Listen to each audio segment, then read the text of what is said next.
Tahukah ayah bunda, gagal ginjal kronik adalah kondisi serius ketika fungsi ginjal menurun secara perlahan dan berlangsung lama. Bagaimana jika gagal ginjal kronik ini terjadi pada anak? Akibatnya bisa berupa tubuh lemas, pertumbuhan terhambat, bahkan komplikasi serius. Lalu, apa saja faktor dan resiko terjadinya gagal ginjal pada anak?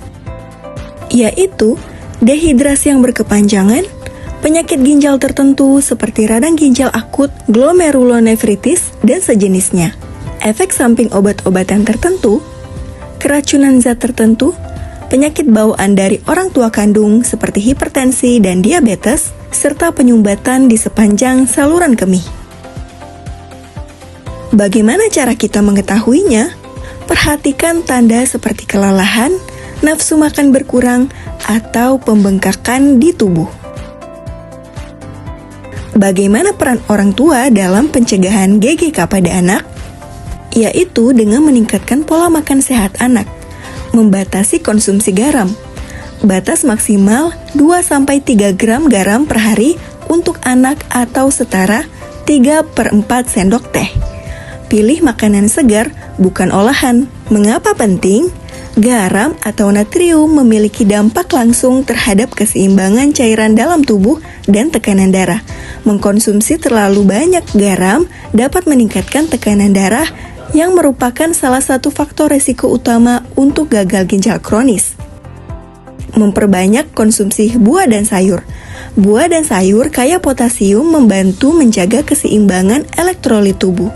Buah dan sayuran kaya akan kalium, serat, dan berbagai mikronutrien yang mendukung kesehatan ginjal.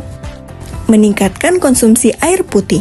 Pastikan anak minum minimal 6-8 gelas air sehari. Air membantu ginjal dalam proses penyaringan limbah dan kelebihan cairan dalam tubuh.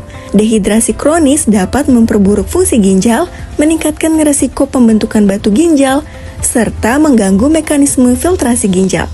Hindari minuman manis berlebihan. Kandungan gula tinggi dapat membebani fungsi ginjal. Minuman manis, terutama yang mengandung gula tambahan, dapat meningkatkan risiko diabetes tipe 2, dan hipertensi, yang semuanya merupakan faktor risiko utama untuk gagal ginjal kronis. Membiasakan sarapan sehat, misalnya nasi dengan protein, seperti telur, ayam, dan sayuran. Sarapan sehat dengan kandungan gizi lengkap dapat membantu mengatur gula darah dan tekanan darah yang pada gilirannya mendukung kesehatan ginjal. Pola aktivitas pada anak. Mengelola penyakit penyerta. Jika anak memiliki penyakit seperti diabetes atau hipertensi, penting untuk mengelola kondisi ini dengan pengobatan dan pemantauan rutin untuk mencegah kerusakan ginjal. Mengelola pemberian obat-obatan pada anak, seperti penggunaan obat antiinflamasi non-steroid dalam dosis tinggi atau terlalu lama pada anak bisa menyebabkan masalah pada ginjal, pendarahan, dan kerusakan sistem pencernaan. Kelebihan dosis paracetamol dapat menghasilkan senyawa beracun bernama NAPQI. Dalam jumlah normal, hati mampu menetralisir NAPQI, tetapi jika dosisnya terlalu tinggi, NAPQI menumpuk dan merusak sel hati serta ginjal. Mengajarkan kebersihan yang baik. Ajari anak untuk selalu mencuci tangan dan membersihkan area genital setelah buang air. Mengatur jadwal buang air kecil yang teratur. Ajarkan anak untuk tidak menahan buang air kecil terlalu lama.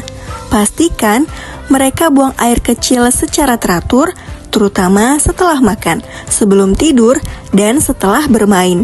Anak yang sudah mulai sekolah perlu diajarkan untuk tidak menahan buang air kecil saat berada di sekolah. Anak-anak yang menahan buang air kecil terlalu lama atau tidak sering buang air kecil juga beresiko mengalami infeksi saluran kemih yang bisa berkembang menjadi infeksi ginjal. Rutin memeriksakan kesehatan anak. Periksakan anak ke dokter setidaknya 1 kali dalam setahun untuk mendeteksi potensi gangguan kesehatan. Jika anak mengalami gejala seperti nyeri buang air kecil, periksakan segera ke dokter untuk mencegah infeksi ginjal. Kesehatan ginjal anak adalah tanggung jawab kita semua. Bersama, kita jaga harapan mereka.